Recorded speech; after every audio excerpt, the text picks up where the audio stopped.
Thank you for joining us on the Winning at Selling podcast. I'm Professor Scott Plum of the Minnesota Sales Institute, and with me is Bill Hellkamp of Reach Development Systems. Just about every salesperson has heard this Alec Baldwin clip from the movie Glengarry, Glen Ross. A, B, C. A, always B, B, C, closing. Always be closing. Always be closing. But is the hard close really the way to go in sales? And is successful selling all about the close, as some sales gurus would have you believe? Well, I guarantee you that Scott and I will have some strong opinions as we discuss Sales Process Part 10, Closing the Deal, and other great ideas on episode 472 of the Winning at Selling podcast.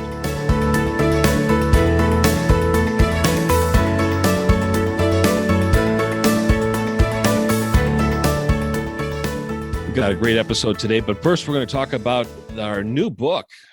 And I hope that many of our readers have picked it up and or have read it before, The 7 Habits of Highly Effective People by Stephen Covey. I know I've read it before, but man, I'm just, it's like it's new. So it must have been a long time. I mean, and it just shows that we've changed. We've changed. The book's the same. We've changed. Our experiences have changed. When we read something, we end up filtering it through our experiences. Hey, which is what the chapter is about. On part 1, Paradigms and Principles, Inside Out, we talk about paradigms. We talk about our experience. We talk about our perception. And this was an interesting start of the chapter when it talked about 2 types of ethics. They talked about character ethics and they talk about personality ethics. And I just want to give a little context that the difference between the two. Character ethics is the foundation of success. Things like integrity, humility, fidelity, temperance, courage, justice, patience, industry, simplicity, modesty, and the golden rule. Character ethics is taught that there are basic principles of effective living and that people can only experience true success and enduring happiness as they learn and integrate these principles into their basic character. Personality. Doesn't sound like what you're going to learn on Twitter.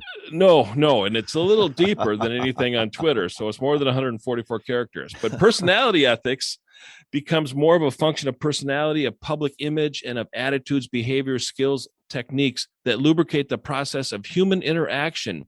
These personality ethics essentially took 2 paths. One was human and public relation techniques, and the other was positive mental attitude. So those are the 2 contrasts that we start off with the beginning of this particular chapter. Mm-hmm. And both the character ethics and the personality ethics are examples of the social paradigm in more general sense. It's the way we see the world, not in terms of our visual sense or sight, but in terms of our perceiving, understanding, and interpreting. Yeah, and that was such an important part of the chapter, was how we perceive the world. And I know you're going to get into this, but if you read the book, he had the picture of the old lady, young lady. Yeah. And you can interpret it either way. And I thought the real interesting thing was, once you had seen, he had 2 pictures that were kind of modified, so it was more easy to see either the old lady or the young lady. And once people had seen that, it was very difficult to see the other side of the perspective, the other perspective. And I thought that's really interesting about us as people, how difficult it is. And I think we're seeing this in politics a lot now. It's very hard to see the other side because we've become so antagonistic toward each other, because we not only perceive, but we have the opportunity to have our perception and our point of view encouraged over and over again by choosing what we're going to watch and listen to. And we're looking at the same image. We're coming up with 2 different perceptions of it. It's the same image. The truth is the same. Who is it? You can be entitled to your own opinion, but not your own truths. I don't know who said that, but I've heard that recently on the news. And other things that the chapter talked about was behavior and attitude. So it says you might work on your behavior, but your efforts will only succeed in getting you to the wrong place faster. You might work on your attitude and you'd be so positive, you'd be happy wherever you ended up. Right. It's like, okay, that's a friend of mine true. used the term good attitude bums. They have a great attitude, but they never do anything. Right. Yeah, I've heard you mention that before. It's very relevant too. And I can see the context of that. We simply assume that the way we see things is the way they really are and the way they should be, or as we are conditioned to see it. So we're conditioned to see it a certain way. And it's a lot of it, I think, is really based on our experiences. And I think our beliefs determine our experiences. And we've talked a lot about beliefs. And, it talks about perceptions in this chapter a bit too.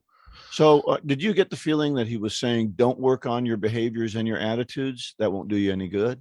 I think he was bringing the consciousness of understanding the two, but really looking at how important a paradigm is, how important our perception is, how important I think we as salespeople, and I'll apply this to the sales industry and the sales profession, is that we need to be conscious of this, and we really need to practice active listening. And when we understand active listening, I think we're going to be more effective as a salesperson. And hopefully that's one of the things that the chapter really pointed out. And the title of the chapter is Inside Out. And the last part of the chapter just was really thick with content. And it's something that I think should be read more than once. And it really stresses the importance of we cannot change others until we change ourselves. It is impossible for us to break the law. We can only break ourselves against the law. Can we change others at all anyway? Right. If we change ourselves, perhaps it will change our perception of others, and therefore allow us to deal with them maybe with more dignity or whatever. But we have to change ourselves. I believe that's a tenet that's so true. Most people spend their time trying to change others, and I can't remember. I think it was Jordan Peterson said, "Don't go out and protest the world till you can clean up your own bedroom."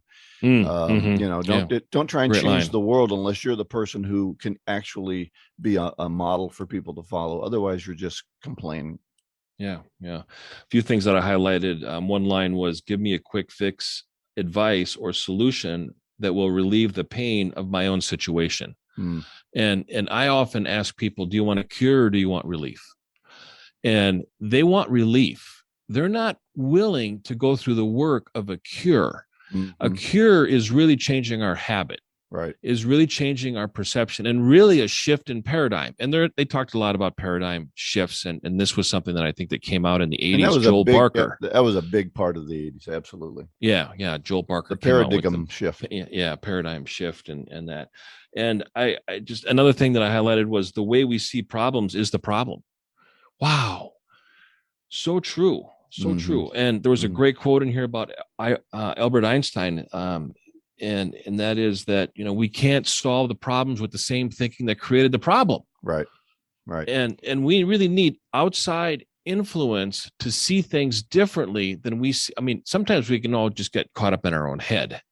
And so I think what we have to do really as we go through these chapters, and he's going to set it up some more. This is always, these first 2-3 chapters are always set up, but we really need to make a decision whether we want to change or not. And that's what all of these books do. If we just read them and do nothing different as a result of them, well, then we're learning, but we're not changing. And I think this is a great example of looking at which of these habits we individually need to change, and we need to try to look at them in a fresh way, because we probably see ourselves faulty either toward the negative or toward the positive.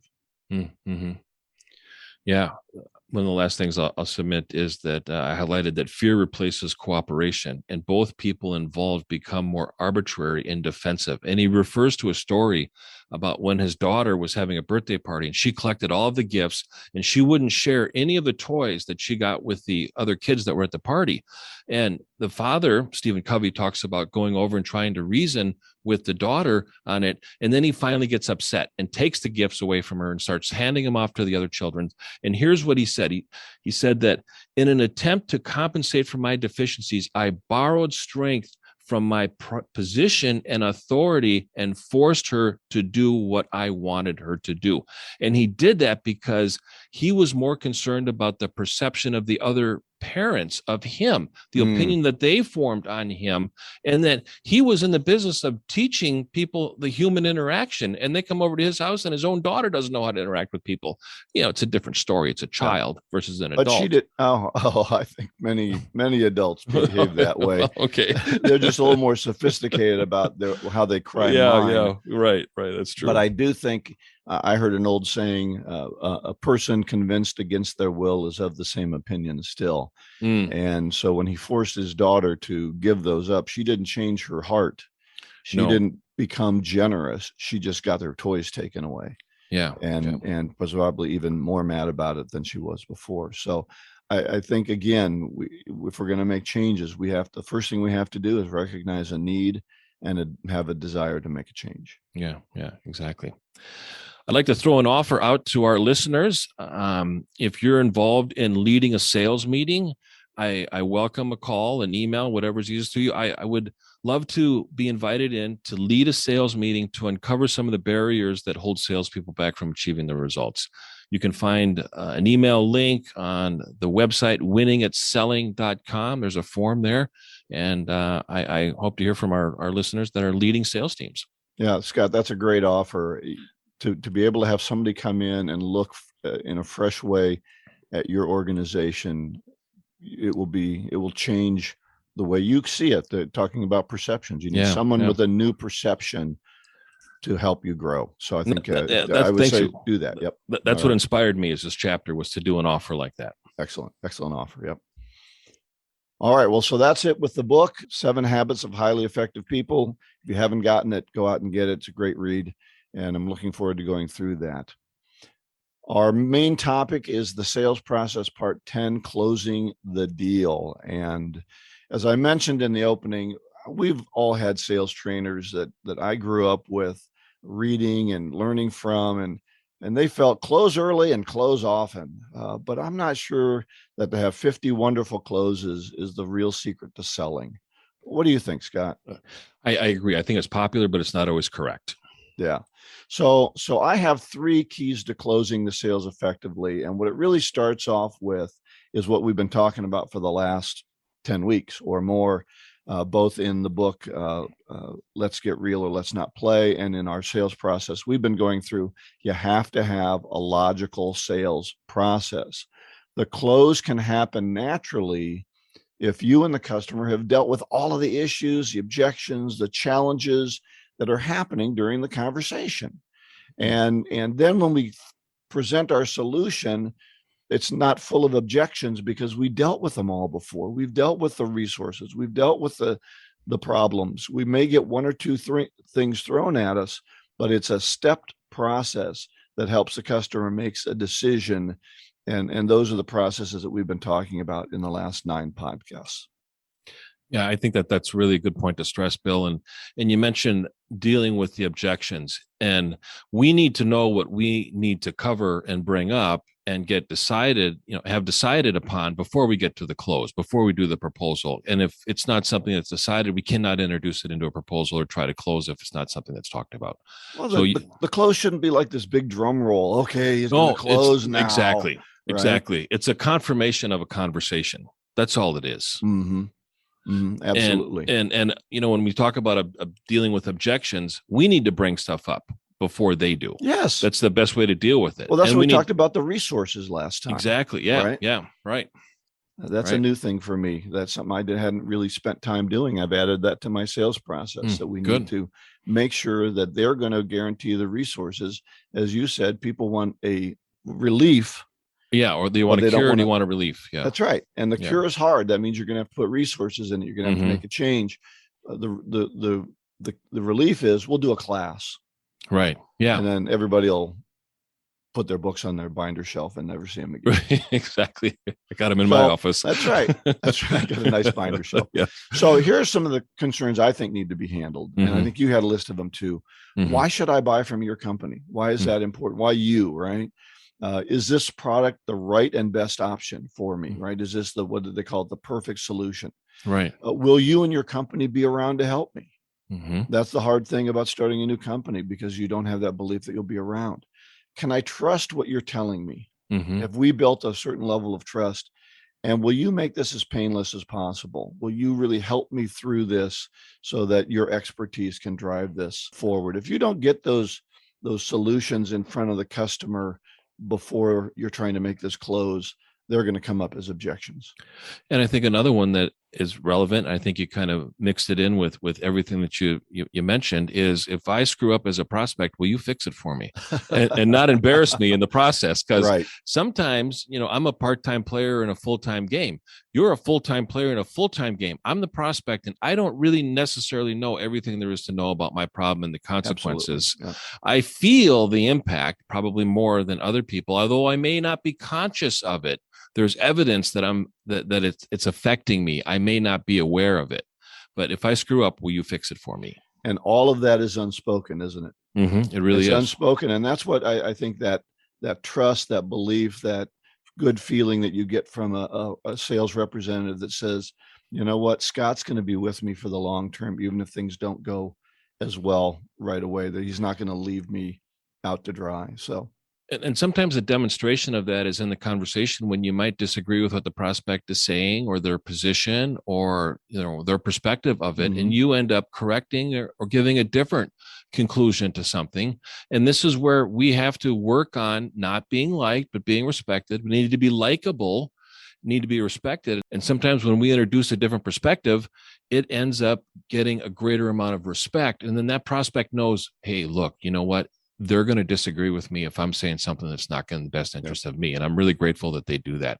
And they're going to know that you're going to be looking out for them. It's all subconscious too. If we keep saying it's going to be easy, they're not believing us. Right. So challenging them, as you said, is important.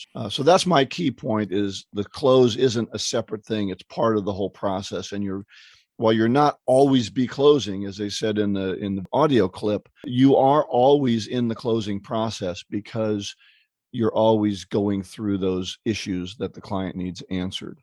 So that brings up my second point, and that is to be ready to close at any time. Now, that doesn't mean always be closing, that I'm forcing the closing on you and trying to get you to make an early decision. But I am watching for the signs that you're ready to move forward. And there are times when I think I had a friend, Kenny, that I used to sell with, and Kenny would talk him into it, talk him out of it, talk him into it, talk him out of it, and wherever he finally stopped talking as a salesman, either they were in or out, right? Right. And he never watched them or tried to read the client of when he needed to move forward. And so I think that's important, is to look for those signs that say, okay, I'm ready to go to the next step in this process. I believe you. You've built the trust. Let's move to the next process, which might be, all right, let's write up a proposal and move forward. Yeah, good point. So I think you need to change the conversation, right? I like to try and give them ownership. These are just some techniques I use to move it forward. If I'm talking through a proposal or through a training program, I don't call it my training program. I call it their training program. Mm-hmm. I call it their process, so I want to give them verbal ownership for that. Second thing I like to do is give them control of the process. I don't take them always to the next step. I ask them, are you ready to move forward? Here's what the next thing we should do. Is that good for you? And letting them feel they have control of it, or what do you need to do next in order to move this forward? So don't be pushing them, because somebody who's pushed forward in a certain area is going to dig their feet in. And then I like to give them choices. Do you want to go in this direction or that direction? Do you like it big or you like it small? And every time I give them a choice, they feel that they have more control. Yeah. And they feel like they're in control. You're actually in control, but they feel like they're in control. And prospects love options. Yep. When they have options and they make a choice, it's their choice on their reasons. It's not the only choice that you present them, and you're forcing them to decide yes or no on your solution. You're really kind of putting yourself out there when you only give them one solution. In negotiations, they call this a MISO, multiple equivalent simultaneous offers. What offer do they accept? You don't care. You really don't. Pick one. And as long as you say yes to one, we sold something. We're happy. Right. And if they picked one, write it up and get ready to move forward, because it's not like, well, but let's rethink about this other one. Again, listen for that opportunity, listen for that choice, listen for them to move forward. Mm-hmm. My third point then is that they will hesitate. There are points where a customer might say, well, I need to think about it, or I need to do this. And so they will have questions, and don't be afraid of questions. I think questions are a buying sign. Totally agree. If they're not asking anything, they're bored, they don't care, they're waiting for you to leave the office. If you've engaged them and they're asking questions, how would you do this? When would you do it? How would this process look? What would this look like? All those questions are signs that say there's an interest here, and they're looking to fit this into their own paradigm, their own way of looking at things. And that's what we're trying to do, is make this match with how they want to work and want to move forward. And prospects love information. And the more a salesperson talks, the more information they give, the more the prospect's going to be doing all the listening, and the salesperson is not. and then when they don't object, what they're doing is they're just going to listen to all the information that you have. The more information that they have, then the more choices that they're going to make on their own, and it may be disqualifying you and going with another option. So we need to keep in mind that we want to educate to influence, not educate to teach. Right. We will teach our customers. We don't always necessarily teach our prospects. We need to educate to influence. I know some of you will disagree with that. Okay, I just ask you to contemplate it a little bit. But prospects that give objections, they're buying signs. And that's a belief that you have to have before you can really proceed with the behavior that you incorporate. And speaking of objections, I have 4 of them, I think, come up all the time, and you better be ready to deal with them. This is always interesting to me with salespeople. They go, well, what about the price objection? Are you kidding me? You haven't figured out an answer to the price objection after being in sales for 10 years? Yeah. This isn't a new thing each time. The objections you're going to have to deal with obviously are price. Even if I like the price, I'm going to try and get a lower price. Mm-hmm. So I'm not going to go, oh, great, $10,000, excellent. We thought we'd spend 15. Right. It's just not going to happen. They're going to, hey, 10, maybe I can get them down to 8. It's going to happen, right? So price is always going to be an objection, and it's going to be an early objection because it's easy to make. Timing is going to be objection. Do we do it now? Do we do it later? Can we wait a year? And as Scott has said so many times, if you don't get them to feel the pain, if you don't get them to feel the pain of not doing something, timing is going to become an issue. So be ready for the timing objection. The authority objection. Well, I know I told you I could make a decision, and that means you didn't really drive down to find out who all the decision makers were. And again, should be part of your sales process. If it's coming in late, I don't have the authority, and you've been talking to the wrong person all this time. That's nobody's fault but your own. And then finally, the 4th one is delay. I want to think about it. And to me, that's the biggest killer of all. I want to think about it, because it's a hard one it's like, what do you want to think about? Let's go through this. So you have to have a process to deal with delay. Your Good thoughts point. on other objections? I think sometimes there can be other objections, like, are there, resources that are going to be allocated to this? Are there other distractions when it comes to money or budget they're going to take away from this? Are there any major company shifts that are confidential that are not being talked about right now? There could be a merger, there could be an acquisition, there could be the CEO is leaving. There's stuff that we don't necessarily know about. The prospect hasn't been upfront about with us, and I can share some other reasons as to why when we close and we don't make a sale, what's really happening. And I've got really 3 ways that prevent you from making a sale. And one is the prospect was not completely upfront with you. Right. For one reason or another, they just flat out didn't communicate everything accurately. And I never call them liars. I call them unfaithful historians. Well, perception, right? What happened in the past is not accurately represented in what you're telling me right now. Yeah. We obfuscate a little bit about what's going on because we want to look good. Right. Another reason is the circumstances have changed during the process. So we started and we qualified them, and then all of a sudden, one day, something happened in the middle of our sales process between when we qualified them and when we're getting together to do a proposal and closing. Something had changed.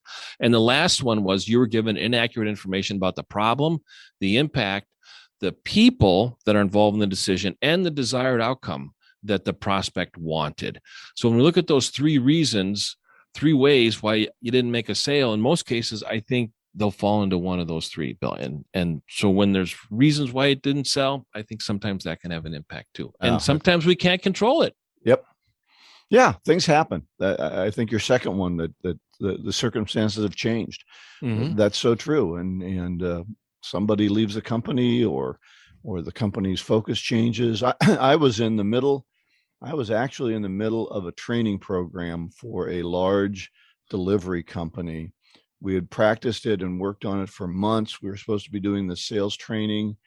We got down to, I think, Miami, where we were supposed to do it. There was a crew of about 5 of us that were going to do the training. And the morning we were supposed to do the training, the CEO got up and basically said, we're going to cut the company in half, and half you're going to lose your jobs. Wow. And it was like, oh, well, this just changed. And fortunately, we were with a really good leader who then changed the whole thing got the whole group into a room together and had a kind of a listening session. But things change, and they can change right in the middle of what you're doing. And as you mentioned that, Bill, it just caused me to think about a question that we should always ask as salespeople between meetings, between conversations, between Zoom meetings.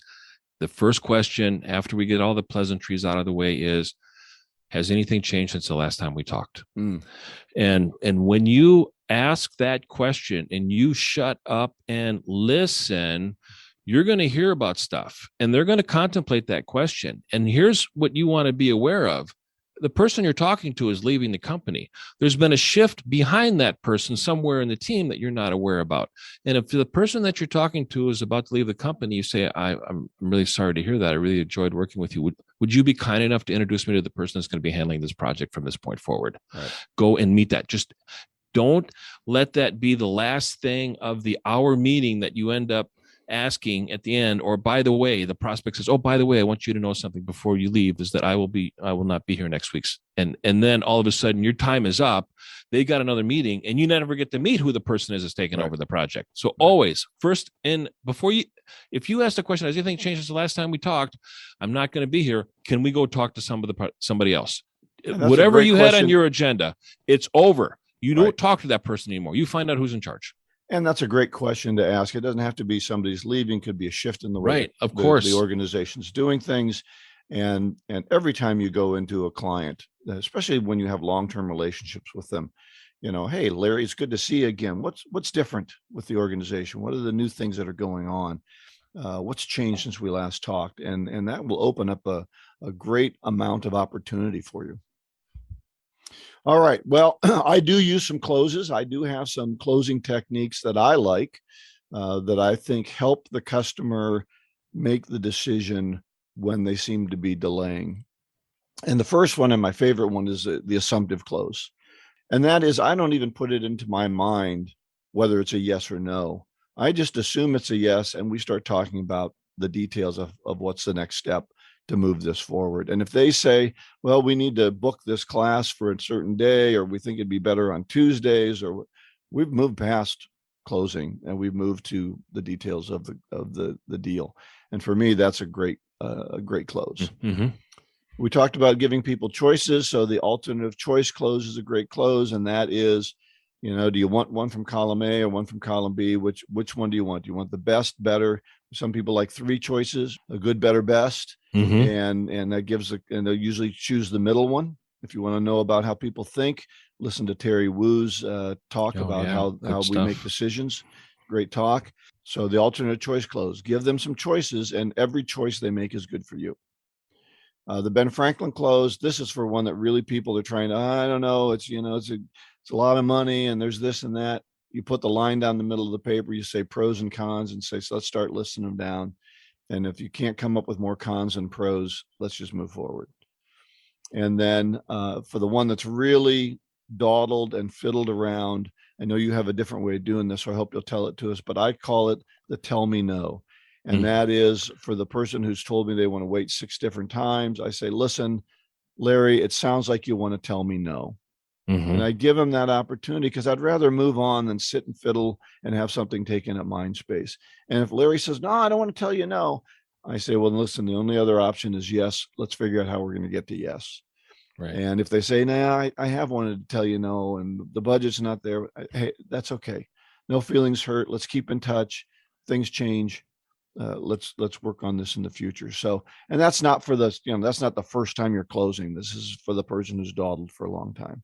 So assumptive, alternate choice, Ben Franklin, and tell me no. Those are the 4 closing techniques I like to use to help people get off the schneid. Yeah. And sometimes a great question at the end, is there any reason why we can't move forward, or tell me why we're not going to be able to get started today?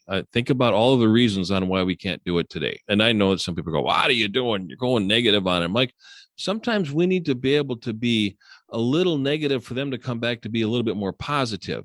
And when we're taking something away from them, then they are going to grasp something. They're going to hold on to it tighter. Now, don't be pessimistic. Don't be an Eeyore, but really have a conversation that catches them a little off guard, where they're not really expecting that from a salesperson, and they're going to be natural in their response, and they're going to give you an honest answer. It's when people get into the rhythm and the cadence of dealing with a salesperson and they just keep nodding their head. And there's so many salespeople that say, just get them to say yes 3 times and it's going to make it easier to close a sale. Well, folks, that's great and that's cute and that's sweet, but you know what? Your sale is going to get kicked back. And as soon as they leave or you leave, you're going to get an email going, we're not going to be able to proceed. And and that's it. Right. You have the regret, right? The remorse. Buyer remorse. Yep. All right. Excellent. So you are going to need to close your sales. Find some ways to do that. Find the ways to overcome objections. But the key is have a sales process that logically takes them through all of the steps so that all of their questions are answered, all their objections are dealt with, and you're moving together as a unified team to solve this problem. And keep in mind that closing the sale is following a process. It is a sales process. And that's the reason that Bill and I have really concentrated on the last 9 episodes is the sales process. When we follow a system, the outcome is more predictable. If we do not follow a system, who knows what's going to happen really at the end of it? That's and right. Keep in mind that I like to refer to the closing as the commencement. It's like a college commencement. Your college years are over and you are now beginning your career. Your prospect is buying something as a commencement, and the results of the solution you offer is the future. And that's what they're going to be getting is after the commencement, they're going to get the results of the solution that you offer. All right. So I want to make an offer to our listeners as well. If you have a sales team or some kind of a selling association that you're a part of, and you would like me to give my 45-minute online presentation called 3 Keys to Closing More Sales, and give that to your team or to your association, I'm only going to do 3 of them. So it's a very limited offer because I just don't have time to do this for everybody that might want it. But I will work on doing 3 of these 45-minute presentations to the people who go online to winningatselling.com and contact me about doing the presentation, 3 Keys to Closing More Sales. I've been involved in associations and I've invited Bill to come in, and every time he does, I learn something new, folks. So I encourage you. There's never a shortage of information when Bill is going to be sharing it with you. I would take him up on that offer. All right. Thank you, Scott. My pleasure. This segment of the Winning at Selling podcast is brought to you by The Art of Prospecting, Your Guide to Getting in the Door by Steve Kloida. Steve Kloida was known internationally for increasing salespeople's ability to make solid appointments with qualified prospects. You too can learn this essential skill by ordering a copy of his superb book, The Art of Prospecting, Your Guide to Getting in the Door. In this book, Steve shares the top strategies and tactics he has developed, implemented, and personally tested with more than 1 million sales and prospecting calls. You can get his book on the website, theprospectingexpert.com. In addition, check out his other great online resources. Instant Sales Coaching, which will guide you through 5 online success modules. A guided prospecting process entitled Call Reluctance Transformer, and the Magnetic Selling Strategies Workbook, a detailed step-by-step guide to increasing your sales. Get any of these valuable resources at theprospectingexpert.com. Our golden nugget today is from one of my favorite authors, Jim Rohn. And it is either run the day or the day runs you. Yeah, and it could be ruined too. It could. If you don't run the day will ruin you. And so for me, it's one key factor.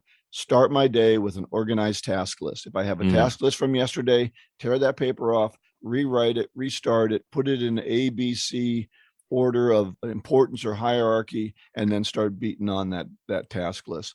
Otherwise, I'm going to forget things. I'm going to get lazy. I'm going to get distracted. That keeps me running the day, as you say, Scott. Yeah. And for some of those listeners that are big Lebowski fans, there's a line out of the movie. Sometimes the bar eats you and sometimes you eat the bar. There you go. All right. So you can get all of this information at winningatselling.com. You can contact Scott or I about the offers that we've made. Scott's willing to participate in one of your sales meetings, guide you through that. And I am willing to do a 45-minute online presentation to your sales team or association, 3 keys to closing more sales. Contact us at winningatselling.com. Next week, we're going to be covering Chapter 2, Paradigms and Principles, the 7 Habits, an overview out of the book, The 7 Habits of Highly Effective People by Stephen Covey. So pick up the book if you haven't done it already. So our next topic after the sales issue is follow-up. Go out and get better one skill at a time. Joyful selling.